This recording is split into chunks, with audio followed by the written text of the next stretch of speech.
A'udzubillahi minasyaitonirrajim. Bismillahirrahmanirrahim. Babun nahi, bab larangan, anil iltisali, dari mandi, larangan mandi, yaitu fil ma'i, di dalam air, ar-rokidi, yang menggenang. Larangan mandi di dalam air yang menggenang. Ya, airnya itu tidak ganti, yaitu lagi terus. Kadang orang mandi kan kadang-kadang itu ada yang diem-diem kencing di situ. Sedangkan kalau airnya itu tidak mengalir, airnya tidak ganti, ya berarti ya kalau yang kencing hanya satu orang, 1, 2, 3, 4 ya. Orang yang mandi banyak. Wa hadatsana Harun bin Sa'id al-Ailiyu wa Abu Thahir wa Ahmad ibnu Wahbin akhbaroni Amr ibnu Haris an Bukair ibnu Asyad anna Abu Sa'ib maula Hisham ibni Zuhrah hadatsahu, bercerita siapa Abu Sa'ib kepada Bukair, anahu, sesungguhnya Abu Sa'ib sami'a, mendengar, Aba Hurairah, pada Abu Hurairah, yaqulu, berkata siapa Abu Hurairah. Qala, bersabda Rasulullah sallallahu alaihi wasallam, la yaghtasil, tidak atau jangan mandi, ahadukum, salah satu kalian, fil ma'i, di dalam air, ada ini yang menggenang, wahwa, dan dia ahad itu, junubun, orang yang sedang mandi junub. Jadi kalau mandi junub, kata Nabi, jangan mandi di air yang menggenang, jadi langsung jebur di air yang menggenang. Waqala, berkata Abu Sa'ib, kaifa, bagaimana, yaf'alu, berbuat, ya Abu Hurairah, hai Abu Hurairah. Nah, terus kalau tidak boleh mandi junub di air yang menggenang, kemudian bagaimana bolehnya? Qala, berkata siapa Abu Hurairah, ya tanah waluhu, mengambil atau yang menyawuk siapa orang pada air, tanah wulan, dengan sungguh mengambil atau sungguh menyawuk. Kalau jebur nggak boleh, terus bagaimana? Ya nggak usah jebur, orangnya nggak usah turun, ngambil aja, mungkin pakai gayung, nah itu. Jangan menjebur, tapi airnya, ngambil air, mungkin pakai gayung langsung untuk guyuran di luar itu. Rawahul Muslim fi kitabit Thaharah. Babun nahi, bab larangan, anil bauli, dari kencing, pipis, fil ma'ir raqid, di dalam air yang menggenang. Nah, sekarang larangan kencing di dalam air yang menggenang.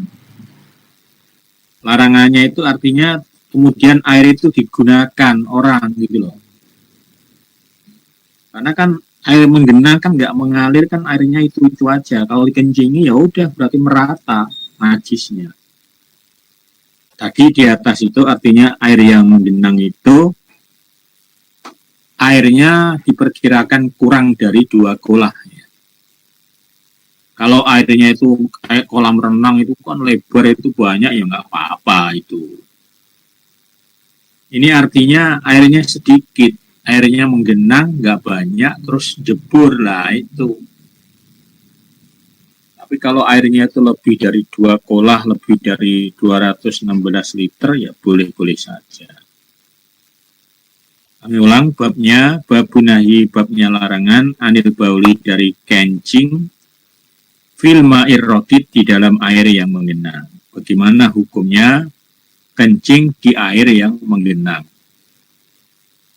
Wa hadatsani Zuhair bin Harbin hadatsana Jarir an Hisyam Ani bin Sirin an Abi Hurairah ta'anin Nabi sallallahu alaihi wasallam qala, bersabda Nabi, la yabulanna, jangan kencing sungguh, ahadukum, salah satu kalian, filma idda imi, di dalam air yang menggenang, air yang diam, artinya tidak mengalir. Sumayak tasilu, kemudian mandi dia, minhu, dari air. Nah, ini yang nggak bolehnya ini, kemudian habis dikencingi terus untuk mandi lah itu. Sama tadi kayak di air yang menggenang, dijebur, kencing di situ terus sekalian mandi lah, itu kan najis itu. Ya kalau yang kencing cuma 1-2 orang, kalau orang banyak kencing semuanya situ, wah. Ya kalau misalnya pas kayak di kolam renang yang gede itu, ya itu kan airnya banyak sekali, dan itu airnya kan mungkin dikuras, diganti mungkin seminggu sekali ya. Nah, itu. Ya untuk mutawariknya ya kita hati-hati aja. Makanya biasanya kalau habis orang itu berenang kan terus guyuran itu kan, disucikan. Nah itu yang benar. Kemudian ada tempat kamar mandi untuk mensucikan, karena di air yang menggenang itu meragukan kesuciannya. Rawahu Muslim fi kitab Thaharah. Abwabul aniyati, beberapa bab tentang wadah. Aniyah itu wadah. Babu aniyati dhahabi, bab wadah emas, artinya wadah yang terbuat dari emas, gelas dari emas. Nah, wal fiddati, dan perak. Nah itu bagaimana hukumnya? Wadah atau ya perabotan yang terbuat dari emas dan perak. Hadatsana Muhammad bin Musanna, hadatsana Ibnu Abi Adin, Ani bin Aunin, an Mujahidin, Ani bin Abi Laila. Qala, berkata siapa? Ibni Abi Laila. Kharajna, keluar aku, ma'a Hudzaifah, bersama Hudzaifah. Wa dzakara, dan menyebutkan siapa Hudzaifah, an-nabiyya, pada Nabi sallallahu alaihi wasallam. Jadi artinya Hudzaifah menyebutkan tentang wadah emas, perak itu ditanyakan kepada Nabi, gimana Nabi hukumnya. Qala, bersabda siapa Nabi,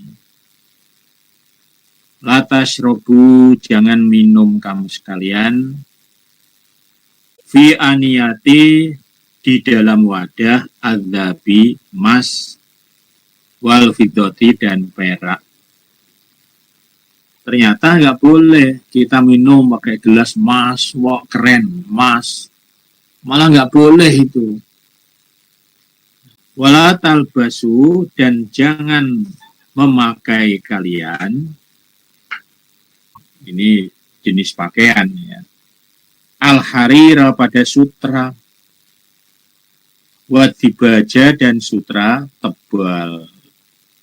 Jenis sutra apapun oleh Nabi, ini terutama laki-laki, dilarang memakai sutra, memakai emas. Ini nggak dipakai nih untuk gelas untuk minum, nggak boleh.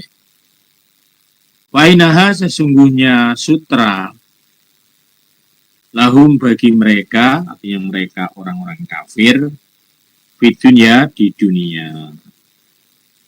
Karena sutra-sutra itu emas itu juga itu untuk mereka orang-orang kafir di dunia. Kalau emas, terutama emas, sutra juga untuk laki-laki nggak boleh. Walakum, dan bagi kalian orang-orang iman, fil akhirati, di akhirat. Jadi sutra dan emas itu untuk mereka orang-orang kafir di dunia. Nah, kalian-kalian orang iman nanti di akhirat boleh. Nah, itu. Makanya kalau orang yang di dunia dia memakai sutra emas, nah, nanti di akhiratnya dia tidak boleh memakai sutra emas. Artinya tidak masuk surga. Bab yang ke-9. Babu toharoti, bab sucinya. Juludil maitati, kulitnya bangkai. Bit dibagi yang disamak. Bagaimana ya sucinya kulit binatang yang sudah menjadi bangkai yang disamak. Disamak itu ya sudah diolah.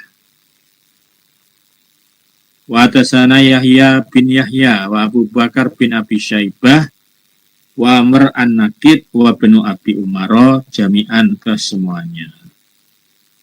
An Ibni Uyainah qala berkata Ibni Uyainah qala Yahya akhbarana Sufyan Ibnu Uyainah an Zuri an Ubaidillah bin Abdillah an Ibni Abbas qala Tusudiko diberi bagian sedekah, maksudnya zakat, ala maulatin atas budak Maimunata bagi Maimunah. Maulatin itu bekas budaknya Maimunah. Sedekahnya berupa bisyatin 1 ekor kambing. Jadi bekas budaknya Maimunah pernah dia itu mendapatkan bagian zakat berupa 1 ekor kambing. Pamatat maka mati apa kambing. Pamaro maka lewat biha dengan kambing yang sudah mati Rasulullah Shallallahu Alaihi Wasallam.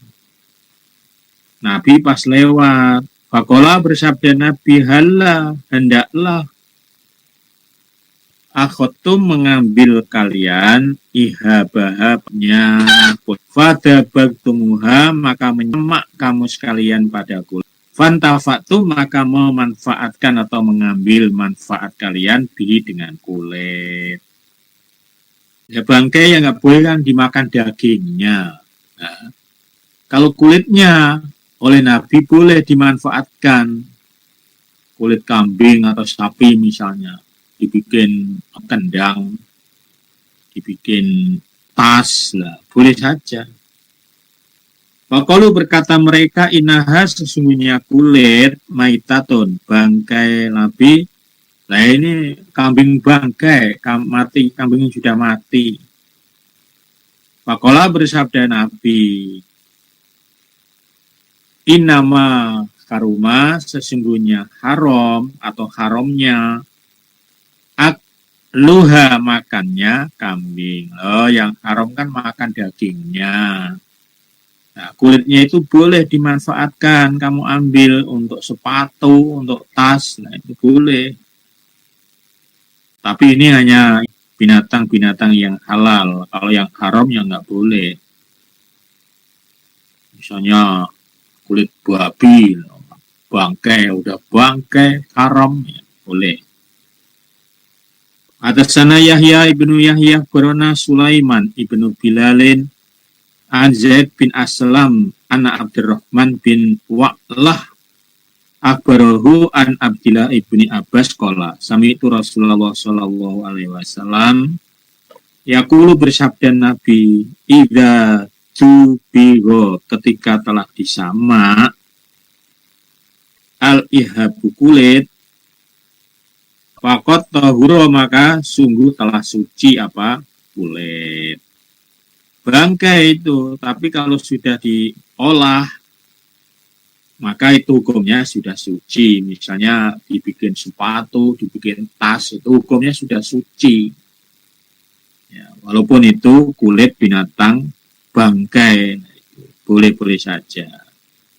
ya nggak boleh makan dagingnya. Yang haram itu makan dagingnya, karena sudah berupa bangkai.